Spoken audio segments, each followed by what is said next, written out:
성도 여러분, 하나님의 말씀을 받는다는 것은 하나님께서 주시는 검을 갖고 살아간다는 것입니다. 마치 전쟁에 나가기 전에 왕 앞에 나가서 그 칼을 받는 군사처럼 그렇게 말씀을 받아야 된다는 것입니다. 하나님의 말씀이 우리에게 다가올 때 우리는 납작하게 엎드려서 두 손 모아 그 말씀의 검을 받는 것입니다. 이렇게 받지 않으면 말씀을 수십 번 읽어도 성경을 여러 번 통독해도 변화는 없는 것입니다.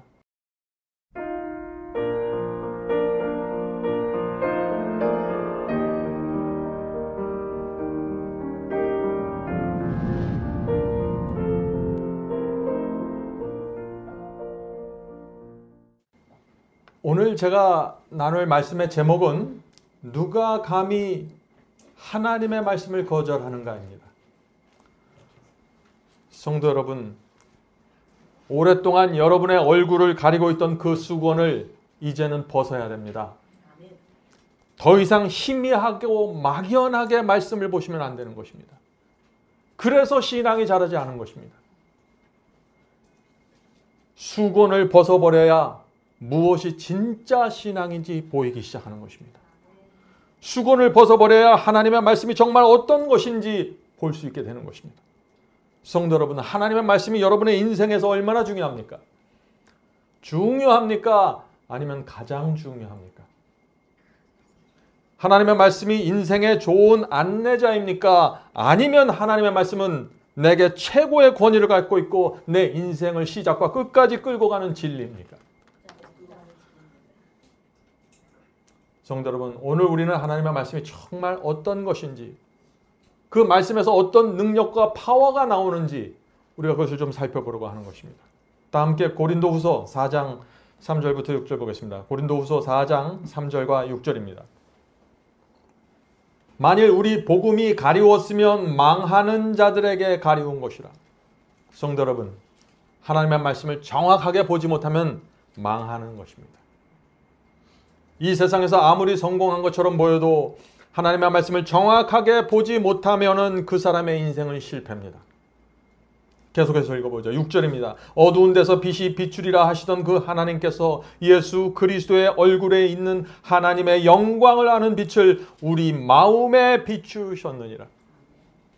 하나님의 영광을 알게 하는 그 말씀의 빛을 어디에 비추었다고 했어요 지금? 우리 마음에 비춘 것입니다. 여러분의 마음에 하나님의 말씀이 분명히 비춰졌습니다. 여러분은 어떻게 그 말씀을 받겠습니까? 성도 여러분, 하나님께서 빛을 주시는데 어떤 교파나 어떤 교회에게 주시는 것이 아닙니다. 하나님께서 진리의 빛을 주실 땐 각 사람의 마음에 심령에 비춰주신다는 것입니다. 그러므로 여러분이 아무리 좋은 교파나 교회에 다닐지라도 빛을 전혀 받지 못할 수 있는 것입니다. 왜냐하면 하나님께서는 우리 마음에 빛을 주시기 때문이죠. 이것은 정말 귀한 약속입니다. 성도 여러분, 하나님께서는요, 어떤 교파나 교단을 의지하지 않습니다. 사람이 만든 것을 의지하지 않습니다. 하나님께서는 직접 저와 여러분의 마음에 오셔서 그 마음에 대고 빛을 주시는 것입니다. 직접 양심에 대고 말씀해 주시는 것입니다. 그래서 여러분이 어떤 인생을 살았든지 과거에 어떤 과거를 가져왔는지를 불문하고 하나님께서는 포기하지 않으시고 여러분의 마음에 대고 계속 빛을 주실 것입니다.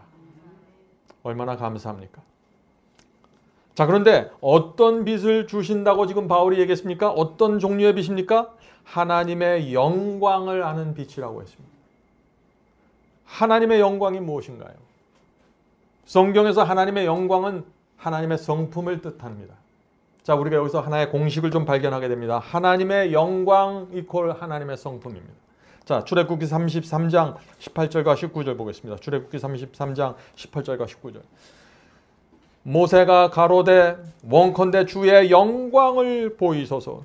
모세는 지금 주의 영광을 보여달라고 하는데 하나님께서 무엇을 보여주실까요? 계속해서 읽겠습니다. 하나님께서 가라사대 내가 나의 모든 형상을 내 앞에 지나가게 하고 여호와의 이름을 내 앞에 반포하리라. 지금 영광을 보여달라고 했는데 하나님께서 무엇을 반포하세요? 이름을 반포하시는 것입니다.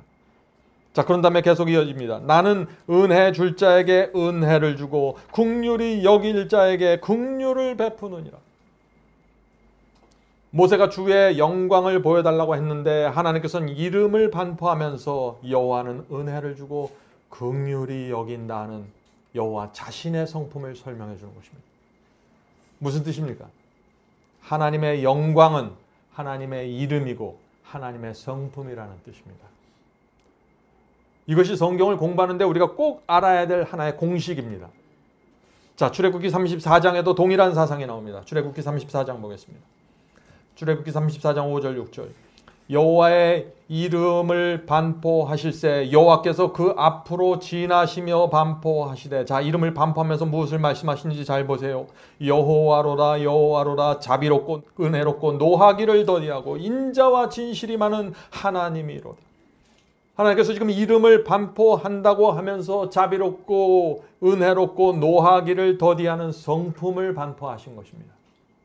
그러므로 성경에서 하나님의 이름은 뭐예요? 하나님의 성품을 뜻하는 것입니다. 자, 그런데 바울은 우리가 앞에서 봤죠. 하나님께서 하나님의 영광을 아는 빛을 우리 마음에 비췄다고 했습니다. 그렇다면 이 말씀이 무슨 뜻입니까 도대체? 하나님의 성품과 하나님의 이름이 내 마음에 비춰졌다는 것입니다. 복음의 빛을 받으면은 그래서 하나님의 성품이 무엇인지 그분이 어떤 분인지 알게 되는 것입니다. 이것이 빛을 받는다는 의미입니다. 이 빛을 받는 것은 교리에 대한 이해가 아니에요. 어떤 깨달음이 아닙니다. 하나님을 알게 되는 것입니다. 자, 그래서 사도 요한은 요한계시록에서 또 놀라운 말씀을 합니다. 요한계시록 19장 11절부터 13절. 요한계시록 19장 11절부터 13절입니다. 이건 그리스도께서 재림하시는 그 장면을 말하는 것이죠. 그리스도가 공의로 심판하며 싸우더라. 그 눈이 불꽃 같고 그 머리에 많은 면류관이 있고 그 이름 쓴 것이 하나 있는데 자기밖에 아는 자가 없고 또 그가 피 뿌린 옷을 입었는데 그 이름은 뭐예요? 하나님의 말씀이라 칭하더라. 자, 여기 우리는 또 하나의 공식을 발견하게 되는 것입니다. 하나님의 말씀 뭡니까? 이름입니다. 하나님의 이름. 그리스도의 이름입니다. 자, 지금 우리가 무엇을 하고 있는가요? 성경에 나오는 중요한 공식을 지금 만들어가고 있는 것입니다. 계시록 19장 15절 보겠습니다. 계시록 19장 15절. 그리스도의 입에서 날선 검이 나오니 그것으로 만국을 치겠고. 자, 그리스도의 입에서 나오는 이 날선 검이 무엇인가요? 그리스도의 입에서 나오는 날선 검, 하나님의 말씀입니다. 그러므로 우리는 이것을 정리하면 이런 공식을 만들 수 있는 것이죠. 하나님의 영광 이퀄 하나님의 성품. 하나님의 성품은 하나님의 이름이고 하나님의 이름은 하나님의 말씀이고 하나님의 말씀은 날선 검입니다. 날이 분명하게 서 있는 검이라는 뜻이죠. 성도 여러분, 그러므로 여러분이 하나님의 말씀을 이해하고 깨닫고 받는다는 것은 엄청난 것입니다. 말씀을 받는다는 것은 하나님의 영광을 받아들인다는 것입니다. 말씀을 받는 것은 하나님의 성품을 내 마음에 받는 것입니다. 하나님의 이름을 내가 받는 것입니다. 하나님 전체를 내가 받아들이는 것이에요. 성경 몇 장 몇 절을 받는 것이 아니에요. 착각입니다. 그것을 우리가 알면 어떻게 될까요? 우리가 말씀을 받을 때, 말씀이 내 앞에 올 때마다 두 손 들고 굴복하게 되는 것입니다. 주여, 제가 너무나 건방졌습니다. 말씀 앞에서. 저는 하나님을 몰랐습니다. 이 죄인을 용서해 주시옵소서. 오늘 많은 분들이 왜 하나님의 말씀을 수십 년 동안 읽는데 변화되지 않을까요? 그거야말로 이상한 기적이에요. 하나님의 말씀을 받을 때 하나님 전체가 내게 오는 것인데 어떻게 그런 일이 생길 수 있을까요? 성도 여러분, 오늘 이 시간에 우리는 이 하나님의 말씀이 지식과 교리가 아니라는 결론을 내려야 되는 것입니다. 말씀을 받는다는 것은 하나님을 받는 것입니다. 말씀을 거절한다는 것은 하나님을 거절하는 것입니다. 만약 우리가 하나님의 말씀을 거절하고 무시한다면 그것이 무슨 뜻이에요? 하나님의 영광을 내가 거절하는 것입니다. 하나님의 이름을 거절하고 성품을 거절하는 것입니다. 말씀을 거절한다는 것은 하나님과 온 하늘을 내가 거절한다는 것입니다. 그래서 말씀을 거절하면 구원을 잃어버리는 것입니다. 우리가 정말 이것을 안다면 누가 감히 말씀을 거절할 수 있을까요? 그래서 말씀을 거절하는 사람마다 두려워서 밤이나 낮이나 불안하게 되고 양심에 가책이 생기고 잠을 자지 못하고 입맛이 떨어져 버리는 것입니다. 전 제가 젊었을 때 이 하나님의 말씀을 거절했던 적이 있습니다. 잠이 안 왔다. 내 인생이 불행해졌습니다. 하나님의 말씀 없으면 안 된다는 사실을 제가 알게 됐습니다. 성도 여러분, 하나님의 말씀을 받는다는 것은 하나님께서 주시는 검을 갖고 살아간다는 것입니다. 하나님의 말씀이 우리에게 다가올 때 우리는 납작하게 엎드려서 두 손 모아 그 말씀의 검을 받는 것입니다. 마치 전쟁에 나가기 전에 왕 앞에 나가서 그 칼을 받는 군사처럼 그렇게 말씀을 받아야 된다는 것입니다. 이렇게 받지를 않으면 말씀을 수십 번 읽어도 성경을 여러 번 통독해도 변화는 없는 것입니다. 하나님의 말씀이 그냥 죽은 문자로 남아있게 되는 것이죠. 우리가 이렇게 말씀을 받아야 됩니다. 주여, 주께서 주시는 이 말씀의 검을 제가 받겠습니다. 주의 영광을 위해서, 주의 성품을 위해서, 주의 이름과 명예를 위해서 이 말씀의 검을 사용하고 휘두르면서 살겠습니다. 우리가 이 진리를 깨달으면 우리의 삶이 어떻게 달라지게 될까요? 여러분은 완전히 라오디게아 교회에서 빠져나오게 될 것입니다. 성도 여러분, 이것이 말씀을 받는 그리스도인의 태도입니다. 우리는 이 말씀에 도대체 이 말씀이 무엇인지, 어떤 파워가 있는지 알아야 하는 것입니다. 어떤 가치가 있는지 알아야 하는 것입니다. 오늘 우리가 좀 그것을 살펴보려고 하는 것입니다. 히브리서 4장 12절부터 13절입니다. 하나님의 말씀은 살았고 운동력이 있어. 성도 여러분, 하나님의 말씀은 살아있고 움직이는 것입니다. 여러분은 오늘 아침에 말씀을 읽었으면 그것은 살아있어야 되는 것이고 내 속에 들어와서 운동해야 되는 것입니다. 우리 마음에 이곳저곳을 쳐서 쪼개고 잘라야 된다 하는 것입니다. 제거해야 되는 것입니다. 그것이 정상입니다. 계속해서 읽어보죠. 하나님의 말씀은 살아있고 운동력이 있어 좌우의 날선 어떤 검보다도 예리하여 혼과 영과 및 관절과 골수를 찔러 쪼개기까지 하며 또 마음의 생각과 뜻을 감찰하나니. 하나님의 말씀은 저와 여러분의 생각, 또 우리가 원하는 것을 이 말씀이 들어와서 살핀다는 것입니다. 우리 속에 더럽고 음흉한 것들이 있는지 드러내신다는 것입니다. 그래서 말씀을 읽지 않으면 어떻게 될까요? 내 생각과 내 뜻을 갖고 내 의의를 갖고 이 세상을 건방지게 살아가게 되는 것입니다. 하나님 앞에서 말이죠. 계속해서 읽겠습니다. 마음과 생각과 뜻을 감찰하나니 지으신 것이 하나라도 그 앞에 나타나지 않음이 없고 오직 만물이 우리를 상관하시는 자의 눈앞에 벌거벗은 것 같이 드러나느니라. 성도 여러분, 하나님의 말씀 앞에 가야만 우리의 진짜 모습이 보이는 것입니다. 왜 우리가 스스로 기만당하게 될까요? 말씀 앞에 가서 보는 게 아니라 내 이웃과 내 교인과 내 가족과 나를 비교하는 것입니다. 저 사람 앞에 가서 나를 보는 것입니다. 그럼 항상 나는 저 사람보다 좋아요. 그래서 자기 의의를 갖고 잠자면서 살아가게 되는 것이죠. 그러므로 저와 여러분이 정말 내 자신을 보기 원하면은 하나님 앞에 서서, 말씀 앞에 서서 보아야 하는 것입니다. 자, 이 하나님의 말씀을 우리가 마음에 받아들이면 어떤 일이 생길까요? 하나님의 말씀은 영광이고 성품이고 칼이고, 그 엄청난 것인데 하나님의 말씀을 내 속에 들어오면 어떤 일이 생길까요? 기대가 되지 않습니까? 좌우의 날선 검보다 예리한 주의 말씀이 우리 속에 들어와서 영과 혼과 관절과 골수를 찌르고 쪼개는 일이 생긴다는 것입니다. 자, 그런데 성도 여러분, 이 하나님의 말씀이 우리 속에서 들어가는 이 역할과 이 기능과 이 작용이 재미있는 경험일까요? 많은 사람들이 혼돈하는 것입니다. 주님을 믿으면 내 마음이 평안하고 사랑스럽고 은혜가 충만해야 될 텐데 왜 내 마음이 이렇게 불편합니까? 라고 질문하는 사람들이 오늘 많이 있는 것이죠. 오해하는 것입니다. 하나님의 말씀이 내 속에 들어오면 어떤 때는 아주 고통스러운 경험이 있는 것입니다. 여러분 수술을 받아보신 적이 있나요?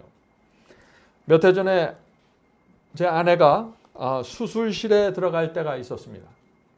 그 아내가 그 수술실 앞에서 매우 두려워했습니다.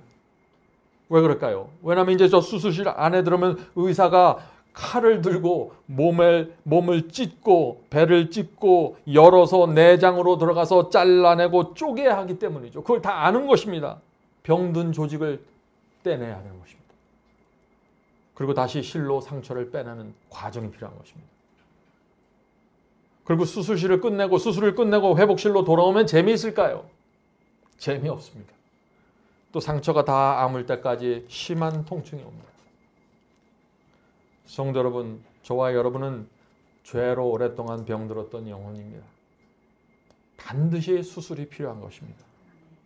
누군가 우리 속에 들어가서 죄를 잘라내고 병든 영혼을 치료해 주어야만 살아갈 수 있는 것입니다.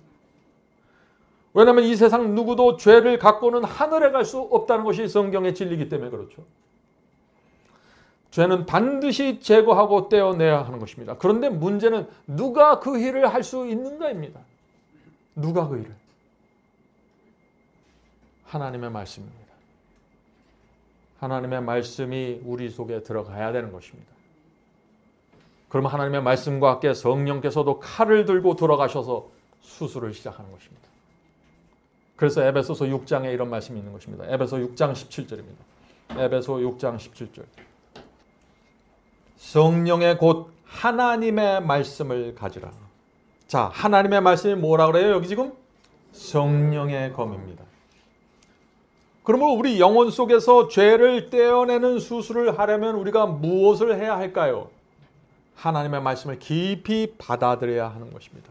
반드시 말씀이 필요한 것입니다. 간절하게 그것을 받아들여야 되는 것입니다. 그러면 성령께서 검이 되셔서 우리 속에 들어오신다는 것입니다. 성령께서 우리 속에서 어떻게 역사하실까요? 하나님의 말씀을 읽을 때 성령께서 내가 이 습관을 버려야 할까라는 고민을 주십니다. 성령의 역사입니다. 여러분이 설교를 듣고 양심의 가책이 생기고 내 삶에서 무엇이 지금 하나님의 말씀과 충돌하는지 깨닫게 되시나요? 성령께서 여러분 속에서 칼을 들고 일하시는 것입니다. 그때 우리가 어떻게 해야 될까요? 마음을 열어야 되는 것입니다. 주여 성령께서 죄를 잘라내려고 할 때 제가 저항하지 않게 잡아주시옵소서. 주여 저는 이 죄를 드리기 원합니다. 내 영혼의 평안을 원합니다. 더 이상 이렇게 살고 싶지 않습니다. 다 가져가십시오. 저는 주님을 의지하고 살길 원합니다. 이렇게 기도해야 된다는 것이죠. 이런 사람들에게 변화의 경험이 일어날까요? 반드시 일어나는 것이죠. 그렇게 하면 성령께서 우리 마음을 감동시켜 주시고 힘을 주시고 죄를 버리는 회개로 인도해 주신다는 것입니다. 성도 여러분, 이것이 바로 구원의 수술입니다. 이 세상 누구도 이 수술을 받지 않으면 하늘 갈 수 없는 것입니다. 이것이 누구도 피할 수 없는 현실입니다. 진실입니다. 그런데 우리가 감사해야 될 것이 있어요. 감사할 것은 이 성령의 칼이 아주 예리한 것입니다. 그래서 어떤 죄도 아무리 오래된 습관도 성령의 칼이 들어가면 잘라낼 수 있는 것입니다.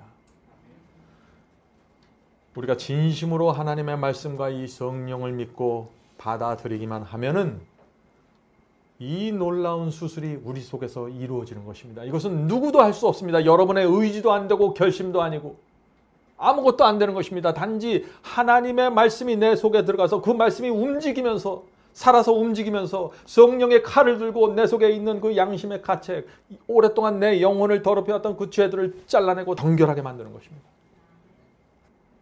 물론 상처가 생기고 통증이 있습니다.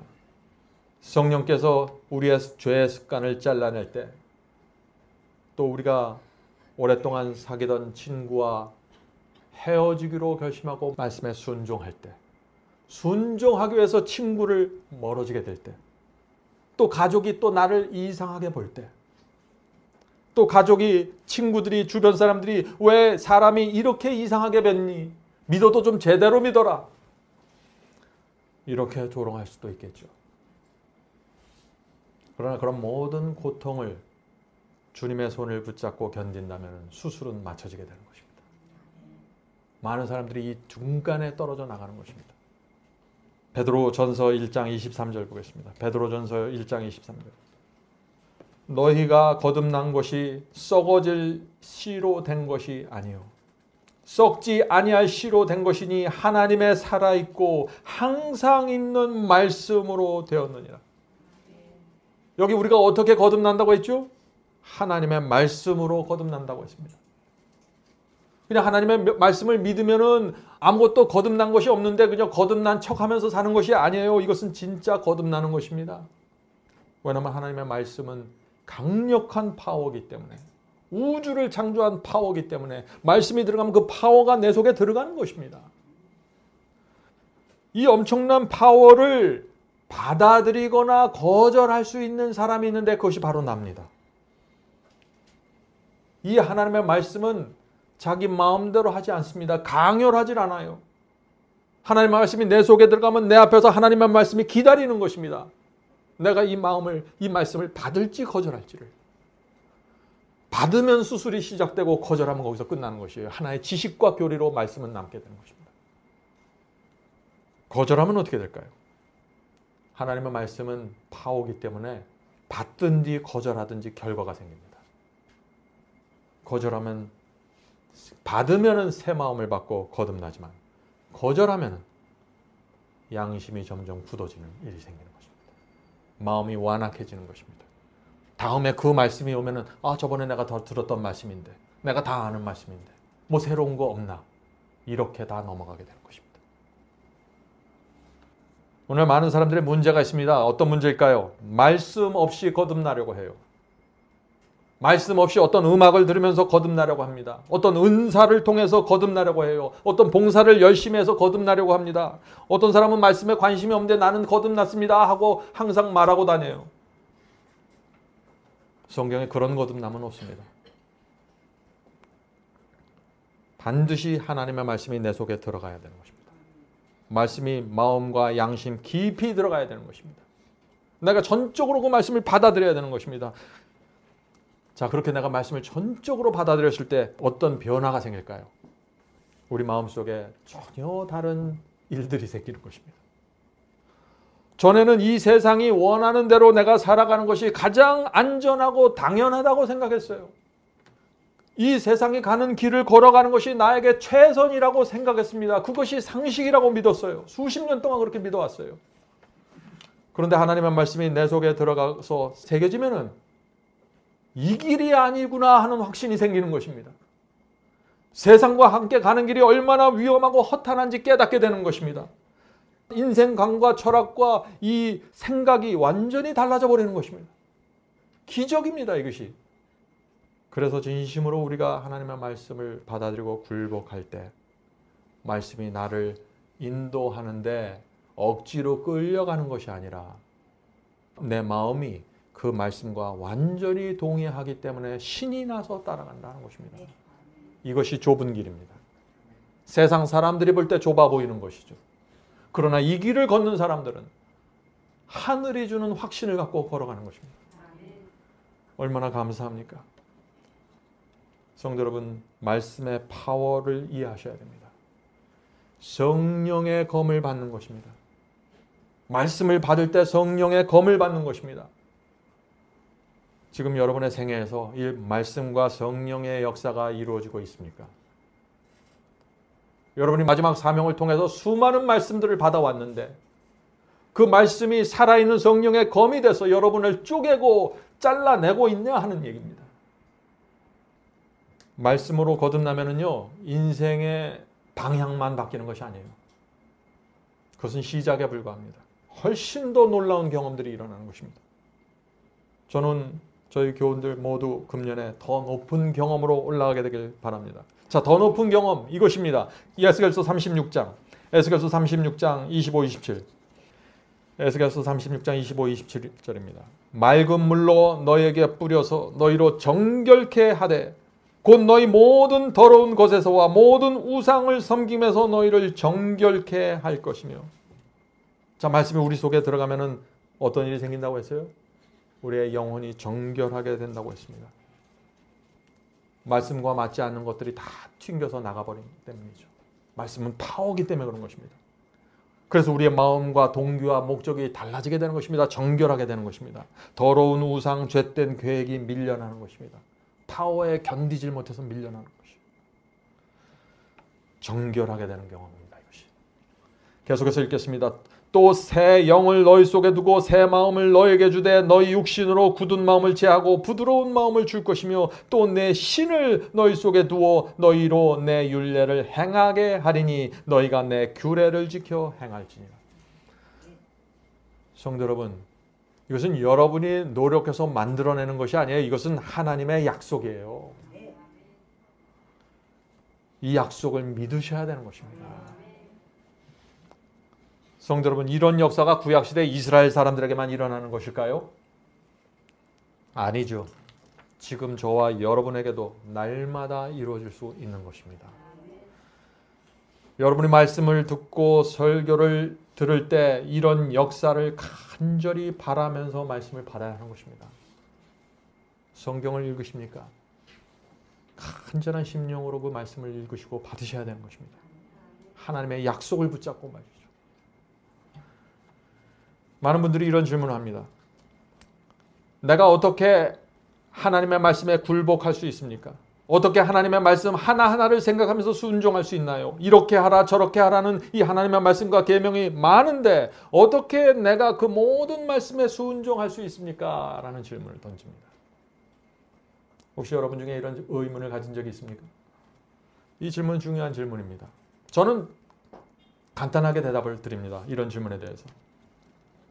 하나님의 말씀을 간절한 심령으로 먼저 받으셔야 됩니다. 그러면은 성령께서 그때그때 가르쳐 주십니다. 성령께서 내 마음에 담겨져 있는 이 말씀을 근거로 언제 어떻게 내가 주님을 따르고 순종해야 될지 가르쳐 주십니다. 상황마다 지혜를 주십니다. 그러므로 다른 거 염려하지 말고 내가 어떻게 그것을 다 따르냐 염려하지 말고 성경 말씀을 온 마음으로 받는 일에 집중하십시오. 여기까지가 여러분의 목입니다. 이게 이루어지면 말씀과 성령이 내 속에서 역사해서 알아서 해주시는 것입니다. 내 마음에 부담을 주고 확신을 주고 잘라내시는 일을 하고. 많은 분들이 하나님께서 하실 일을 자기 일로 착각해서 근심걱정하고 있어요. 날마다. 잘못된 것이죠. 성도 여러분, 이 하나님의 말씀을 깨닫고 우리가 받아들이잖아요. 성령의 역사가 아주 구체적으로 이루어집니다. 혼돈할 수가 없어요. 성령께서 여러분에게 와서 그 죄를 달라고 요구하십니다. 아주 분명하게 알아들을 수 있는 마음의 확신으로 말씀하세요. 그 악한 습관을 달라고 요구하시는 것입니다. 우리가 말씀을 받아들일 때 내가 붙잡고 있는 이 못된 성품과 고집을 달라고 이 성령께서 아주 구체적으로 지적하면서 요구하십니다. 성도 여러분 아세요? 이것이 성령께서 우리를 정결케 하는 과정입니다. 성도 여러분, 여러분은 이런 성령의 요구를 여러분의 생애 속에서 받으신 적이 있나요? 하나님 앞에 정직하기 원하는 성도라면 누구나 이 성령의 요구를 받으셨을 것입니다. 성령께서 요구하실 때 우리가 어떻게 반응해야 될까요? 결정해야 됩니다. 내가 성령의 요구를 받아들이든지 그래서 굴복하든지 거절하든지 결정하셔야 돼요. 그냥 그 상태 그대로 음성을 들으면서 요구를 들으면서 살아가지 마세요. 굉장히 위험한 것입니다. 그것은. 여러분이 정말 정결케 되기를 원한다면 성령께서 요구하실 때 주여 제가 드리겠습니다. 굴복해야 되는 것입니다. 이것이 변합니다. 이렇게 드리는 경험 없이 이 세상 누가 변화될 수 있을까요? 하나님의 말씀이 와서 성령께서 내 속에 들어와서 구체적으로 알려주면서 이렇게 하라 저렇게 하라 다 말씀해 주시는데 내가 그것을 드리지 않고 결정하지 않으면 누가 변화될 수 있을까요? 성도 여러분, 이 거듭남과 성화는요 막연한 것이 아니에요. 하나님께서 내 속에 들어와서 직접 일하시는 것입니다. 그것을 약속해 주시는 것이에요. 그런데 성도 여러분, 염려하지 마세요. 성령께서는 여러분의 가지고 있는 거 다 뺏어가는 분이 아니에요. 성령께서는 우리에게 조금이라도 유익이 되고 구원 얻는데 조금이라도 도움이 되면은 달라고 하지 않으십니다. 아무 염려하지 마세요. 성령께서는 우리를 불행하게 만드는 분이 아니에요. 우리의 행복에 조금이라도 도움이 되면 어떤 것도 포기하라고 요구하지 않으십니다. 그것은 누리라고 권해주십니다. 누려라. 성령께서는 그래서 전적으로 우리의 행복과 구원을 위해서 역사하신다는 사실을 여러분 잊지 마세요. 어떤 분들하고 대화하면은요, 마치 성령은 우리를 괴롭히는 분처럼 그렇게 착각하고 얘기를 하더라고. 그런 분들은 신앙이 성장할 수가 없습니다. 성도 여러분, 성령을 신뢰하셔야 됩니다. 왜냐하면은 성령께서는요, 어떤 때는 참 어려운 요구를 하세요, 저에게. 어떤 때는 내게 가장 소중한 것을 달라고 말씀하십니다. 어떤 때는 내 직장을 달라고 요구하시고 어떤 때는 내 가족과 친구를 달라고 요구하세요. 그런 것들을 제단 위에 올려놓고 태우라고 요구하십니다. 그런데 성령께서 왜 그런 요구를 하실까요? 우리를 불행하게 만들기 위해서요? 아니죠.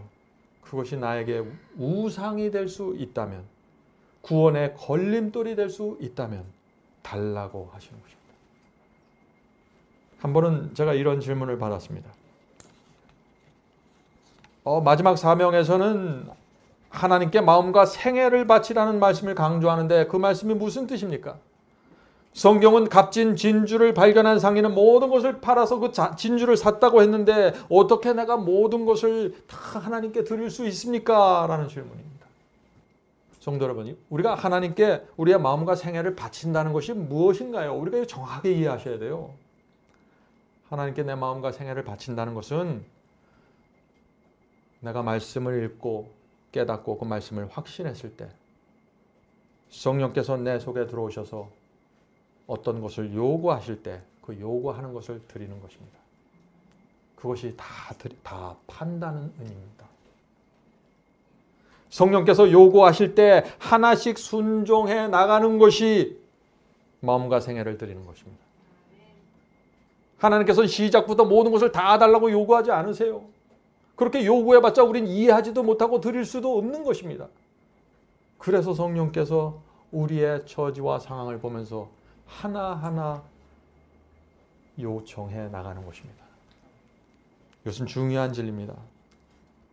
많은 경우에는요, 성령께서 나에게 가장 가까이 있고 내가 가장 아끼는 것을 달라고 요구하십니다. 저는 이런 요구 여러 번 받았어요.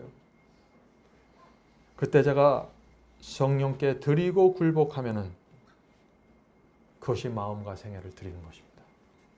제 마음속에 하늘이 주는 평강과 은혜로 충만하게 되는 것입니다. 우리가 이런 그리스도인의 생애로 들어갈 수 있을까요? 물론 이것은 아무에게나 가능한 것은 아닙니다.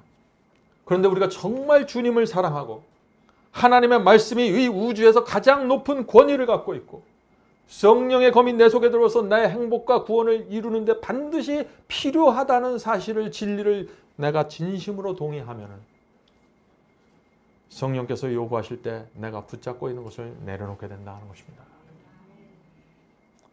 그것이 나를 하나님께 드리는 경험입니다. 그래서 우리는 날마다 우리 자신을 하나님께 드릴 수 있는 것입니다.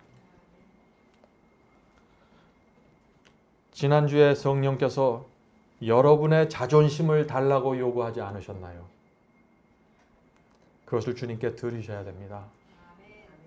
그것이 나를 하나님께 바치는 경험입니다. 어떤 분들에게는 재물이 가장 중요합니다. 재물을 드리셔야 됩니다. 그럼 오해하지 마세요. 재산을 다 팔아서 저에게 가져오라는 얘기가 아니에요. 저 그런 사람 아닙니다. 재물을 주님께 드리라는 말씀은 재물에 대한 욕심과 애착심을 주님께 드리라는 것입니다. 그래야 여러분이 자유로워져요. 그래야 이 세상을 다 살았을 때 여러분이 후회하지 않게 되는 것입니다. 성도 여러분, 우리가 이것을 알아야 돼요. 하나님께 나를 바치면 바칠수록, 성령께서 내게 요구하는 것을 내가 드리면 드릴수록 나는 고생하지 않게 됩니다. 남들과 싸우지도 않게 되고 경쟁하지도 않게 되고 완전히 자유로워지는 것입니다. 왜 우리가 이것을 하지 않아야 될까요? 잘 생각해 보세요. 이게 지혜예요. 하늘의 지혜. 성도 여러분, 이 점에 있어서 분명해야 됩니다. 우리는 성령을 따라가든지 반역하게 되는 것입니다. 왜냐하면 성령의 음성은 그냥 던지는 게 아니에요. 이것은 내가 말씀을 받은, 이해한, 깨달은 그 기반을 놓고 성령께서 내게 말씀하시는 것이기 때문에 성령의 요구와 말씀을 거절한다는 것은 내가 성령의 음성 하나 자체를 거절하는 게 아니라 내 마음에 깔려있는 말씀을 거절하는 것입니다. 하나님의 말씀은 하나님의 영광이고 하나님의 영광은 하나님의 이름이고 성령의 검이고 이 다 거절하는 것입니다. 오늘날 사람들이 이 사실을 알면 말씀을 거절할 수 있을까요? 불가능한 것이죠. 둘 중 하나입니다. 두 주인을 섬길 수 없는 것입니다. 어떤 분들은 이런 질문을 합니다. 저도 한때 이런 질문을 했습니다. 지금 내 속에서 올라오는 이런 생각이 성령의 음성인지 내 인간적인 생각인지 어떻게 합니까? 하는 질문이죠. 그런 생각 해보지 않으셨어요? 중요한 질문입니다. 이것은. 제가 말씀드렸지만은 성령께서는 하나님의 말씀을 근거로 요구하십니다. 내가 깨달은 말씀, 내가 받은 빛을 근거로 성령께서 내게 말씀하십니다. 그래서 여러분이 그 성령의 음성을 신뢰할 수 있는 것입니다. 왜냐하면 이 성령의 음성은 내가 이미 성경에서 진리로 확인한 것입니다. 그것을 근거로 성령께서 내 삶의 변화와 내 생활의 개혁을 위해서 이것을 요구하고 저것을 요구하는 것이에요. 신뢰하셔야 됩니다. 내가 깨달은 빛, 내가 확신한 진리를 근거로 성령께서 이것을 요구하고 저것을 달라고 말씀하시는 것입니다. 그래서 우리가 성령을 분별할 수 있는 것입니다. 성령의 뜻을. 오늘 많은 분들이 성령 하면은 굉장히 막연하고 뜬구름 잡는 것으로 이해하죠. 그것이 아니에요. 그런데 만일 어떤 분들이 하나님의 말씀에 대한 지식이 없고 진리에 대해서 무지하면 어떻게 될까요? 교회는 다녀요. 그런데 하나님의 말씀을 몰라요. 그럼 어떻게 될까요? 최악이 되는 것입니다. 길을 잃어버리게 되고 내 생각, 내 뜻대로 살면서 나는 주님을 따른다고 착각하게 되는 것입니다. 이것이 뭐예요? 이것이 미혹당한 상태입니다. 성도 여러분, 하나님께 내가 내 자신을 드렸는지 우리가 어떻게 알 수 있을까요? 하나님은 아십니다. 하나님은 정말 내가 주님을 따르기 원하는지 아십니다. 하나님은 내가 정말 마음과 생애를 바쳤는지 하나님은 아십니다. 하나님은 내가 정말 내 자신을 주님께 드리기를 원하는지 하나님은 아십니다. 걱정하지 마세요. 여러분은 여러분 자신만 바라보면서 하나님의 말씀을 읽고 성령의 음성을 들으면 한 걸음 한 걸음 따라가면 되는 것입니다. 한꺼번에 모든 것을 요구하지 않으세요. 두려워하지 마세요. 아침에 일어나서 주님, 오늘 제가 주님께 드려야 될 것이 무엇입니까요? 제가 정말 드리기 원합니다. 주께서 저에게 분명히 가르쳐 주시기만 한다면 저는 드리길 원합니다. 왜냐하면 저는 주님을 사랑하기 때문입니다. 이게 그리스도인의 신앙입니다. 성도 여러분, 우리는 하나님의 약속을 믿어야 됩니다. 이 모든 성령의 역사와 구원의 역사가 하나님의 약속에서 나오는 것입니다. 하나님께서는 분명히 약속했죠. 앞에서 읽은 그 에스겔서 36장에서 어떻게 약속하셨습니까? 맑은 물을 우리에게 뿌리면 마음이 정결하게 되고 모든 더러운 것과 우상에서 정결하게 된다고 했습니다. 하나님께서 맑은 물을 뿌리면 우리가 새 마음을 갖게 되고 굳은 마음을 버리게 된다고 했습니다. 성도 여러분, 지금 이 모든 경험들이 어디서 시작돼요? 지금 이 말씀을 읽어보면은 하나님께서 우리에게 맑은 물을 뿌리는 데서 시작하는 거예요. 그러면 우리가 이 맑은 물이 뭔지를 알아야 된다는 얘기입니다. 에베소 5장 26절입니다. 이는 곧 물로 씻어 말씀으로 깨끗하게 하사 거룩하게 하시고. 성도 여러분, 하나님께서 맑은 물을 뿌리신다는데 그 맑은 물이 뭐예요? 하나님의 말씀입니다. 말씀으로 깨끗하게 되고 말씀으로 거룩해지는 것입니다. 모든 것은 하나님의 말씀을 받아 먹는 데서 시작되는 것입니다. 말씀은 파워입니다. 여러분, 오늘 이 시간에 딱 한 가지만 제가 부탁드립니다. 하나님의 말씀은 파워입니다. 이것이 들어가야 역사가 되는 것입니다. 우리가 말씀을 온 마음으로 받아들여야 되는 것입니다. 그래야 죄가 물러나고 마음이 정결해지는 것입니다. 자, 어떻게 하면 우리가 말씀 위에 서서 굳게 살아갈 수 있을까요? 많은 분들이 이런 질문을 하죠. 목사님, 제가 여러 가지 말씀을 들었는데 그 말씀대로 살 수가 없습니다. 말씀은 다 이해하겠는데, 깨달았는데 말씀대로 살 수가 없습니다. 왜 그럴까요? 성도 여러분, 말씀으로 여러분의 영혼을 채워야 됩니다. 말씀에 대한 확신이 차고 넘쳐야 돼요. 그때까지 말씀을 계속해서 마음에 퍼부어야 되는 것입니다. 여러분들은 수십 년 동안 애굽에서 살아왔습니다. 바벨론에서 살아왔어요. 잘못된 사상과 생활 습관들에 묶여있던 사람들이에요. 그 사람들이 홍해 건넜다고 해서 갑자기 뭐가 달라져요? 40년 동안 하나님께서 그들을 끌고 가시는 것입니다. 계명을 주시고 성소를 주시면서 이거 바꿔라 저거 바꿔라 하시면서. 그래서 시내산 앞에서 수많은 생활 양식이 들어오는 것입니다. 오늘날 그리스도인들은 이것을 이해하지 못하죠. 왜 하나님께서 그런 자세한 것까지 타치하느냐. 다른 거 생각하지 마세요. 하나님의 말씀을 온 마음으로 받아들이시고 말씀을 내 마음에 채우세요. 채우고 누르고 밟으세요. 그러면 그 하나님의 말씀이 여러분의 옛 생애를 밀고 밀어서 내칠 것입니다. 그것이 제 경험이었어요. 이런 사람들에게 성령의 역사가 분명하게 이루어지면서 거듭나게 되는 것입니다. 하나님의 말씀이 들어오면 처음에 어떤 사람들은 저항하죠. 저도 그랬습니다. 그럼에도 불구하고 저는 주 앞에 굴복하고 말씀을 계속 퍼부었어요. 나중에는 이 말씀에 대한 확신이 차버려서 다른 것을 할 수 없더라고요. 그렇게 되셔야 돼요. 그것이 말씀의 능력입니다. 말씀이 내 속에 채워지면 죄가 싫어지게 되고 세상에 대한 관심도 사라지게 됩니다.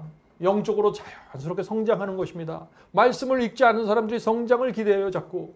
안 되는 것이죠. 잊지 마세요. 하나님의 말씀이 뭐예요? 하나님의 영광입니다. 하나님의 말씀은 하나님의 이름이고 명예입니다. 하나님의 말씀은 성령의 검이라고 했습니다. 말씀을 통해서 이 모든 것을 받아들이는 것입니다. 그래서 이 모든 것이 영광과 이름과 명예와 성령의 검이 내 속에 들어와 버리면은 그 다음부터는 자연스럽게 거듭나고 새 마음을 받고 내가 갈 길이 보이는 것입니다. 다른 것은 보이지 않게 되는 것입니다. 성도 여러분, 우리 영혼 속에 말씀이 채워지지 않으면요 아무것도 안 됩니다. 그냥 교회 나오고 기도 드리고 헌금 내고 돌아가고 밥 먹고 다시 오는 것입니다. 어떤 집사님이 늘 제게 이런 염려를 했습니다. 목사님, 저는 언제나 성화될까요? 내가 언제나 변화될까요? 제가 교회 다닌 지 수십 년이 됐는데. 저도 이런 똑같은 고민을 했어요. 주님, 제가 주님을 믿는다고 했는지 지금 10년이 지났는데 왜 제가 이 모양 이 꼴입니까? 아직. 제가 알았습니다. 그래서 제가 그 집사님한테 이렇게 대답했어요. 집사님, 그것은 하나님께서 하실 일이니 걱정하지 마세요. 집사님이 걱정해야 할 것은 딱 하나 있는데 말씀을 읽는 것입니다. 그 말씀을 온 마음으로 받는 것입니다. 집사님이 염려해야 될 것은 말씀을 읽지 않고 받지 않는 것입니다. 성도 여러분, 사람들은 외모를 보고 재산을 보고 학위를 봅니다. 하나님께서는 그런 거 다 안 보고 딱 하나만 봅니다. 저 영혼이 말씀을 받아들이는가를 보는 것입니다. 하나님께서는 이 세상 모든 사람들이 동일선상에 있습니다. 어느 교파에 있든지 동일선상에 있는 것이에요. 키가 크든지 작든지 지금까지 이 사람이 성공적으로 살았든지 실패하든지 하나님께는 다 똑같아요. 동일선상에 있는 것입니다.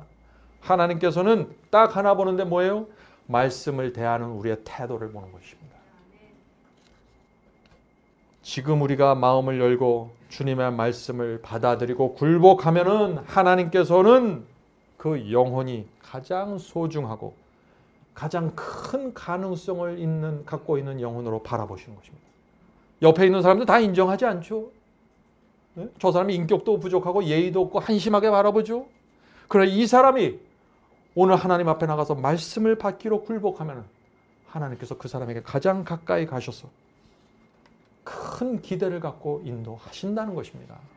얼마나 감사합니까? 하나님의 이런 마음이 없었으면 저는 옛날에 포기했을 것입니다. 하나님께서는 우리의 사회적 지위를 보지 않습니다. 우리의 직장도 보지 않아요. 얼마나 이 사람이 사람들에게 인정받는지 보지 않습니다. 얼마나 많이 갖고 있는지 관심 없어요. 하나님은 그런 거 관심 없습니다. 유일한 관심은 하나입니다.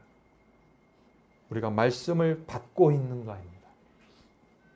우리가 주님께 마음을 드리고 말씀으로 영혼을 채워나가는 그 모습을 보면 하나님께서 너무나 기뻐서 우리에게 오셔서 선과 악의 전쟁에서 우리를 영웅으로 세워주시려고 하늘의 모든 존재들을 동원하실 것입니다.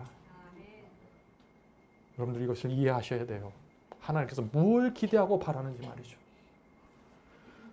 지금까지 저와 여러분이 아무리 실패했고 초라했을지라도 하나님께서 우리의 과거 따위는 묻지 않습니다. 오늘 우리가 하나님께 마음을 드리면 바치면 실패와 슬픔으로 얼룩진 우리의 인생을 승리로 인도해 가실 것입니다. 여러분 그것을 믿으시겠습니까? 성도 여러분, 하나님의 말씀은 성령의 검입니다. 말씀은 하나님의 영광이고 하나님의 성품입니다. 말씀은 하나님의 이름이고 명예입니다. 말씀은 우주를 창조한 하나님의 파워입니다. 우리가 이것을 놓쳐야 될까요? 말씀으로 그래서 내 영혼을 채우면은 내가 이 우주에서 가장 소중한 것을 붙잡는 것입니다. 다른 것은 아무런 필요가 없게 되는 것입니다. 아무것도 부러울 것이 없게 되는 것입니다. 그런 사람들은 이 세상에 살지만 하늘의 사람처럼 살아가게 되는 것입니다. 여러분은 이런 행복과 영혼의 평안과 자유와 평강을 원하십니까? 부디 하나님의 말씀으로 우리 영혼을 끝까지 채워서 능력 있는 성도로 살아가게 되길 제가 간절히 바랍니다. 하늘에 계신 아버지, 저에게 결코 흔들리지 않는 약속과 말씀을 주셔서 감사합니다. 이 세상 어떤 곳에서도 찾을 수 없는 하나님의 은혜와 능력과 사랑과 감동을 저의 마음속에서 늘 주셔서 감사합니다. 주여, 저희가 하나님의 말씀이 없으면 살 수 없습니다. 하나님 말씀만이 저희의 생애의 시작이고 끝입니다. 이 외로운 세상에서 하나님의 말씀을 친구로 삼고 동행하길 원합니다. 도와주시옵소서. 말씀을 대하는 저희의 태도와 자세가 달라질 수 있도록 도와주시옵소서. 이것이 하나의 문자가 아니라는 사실을 알게 깨닫게 해주시옵소서. 살아계신 하나님의 말씀이 저희 속에 들어올 때 성령께서 칼을 갖고 움직이시고 죄를 잘라내고 구원의 역사를 이루신다는 이 진리 앞에 저희가 엄숙하게 설 수 있도록 도와주시옵소서. 하늘에 계신 아버지, 오늘 저희가 저희의 마음을 드리길 원합니다. 오랫동안 주님을 믿었지만 오늘 이 자리에서 다시 저희의 생애를 주 앞에 드리길 원합니다. 받아주시옵소서. 하나님의 말씀을 이제부터는 하나님의 영광으로 받아들이길 소원합니다. 주께서 들어오셔서 주께서 원하시고 목적하시는 일을 저희 속에서 이루어 주시옵소서. 이 모든 말씀 예수님의 이름으로 간절히 기도드립니다.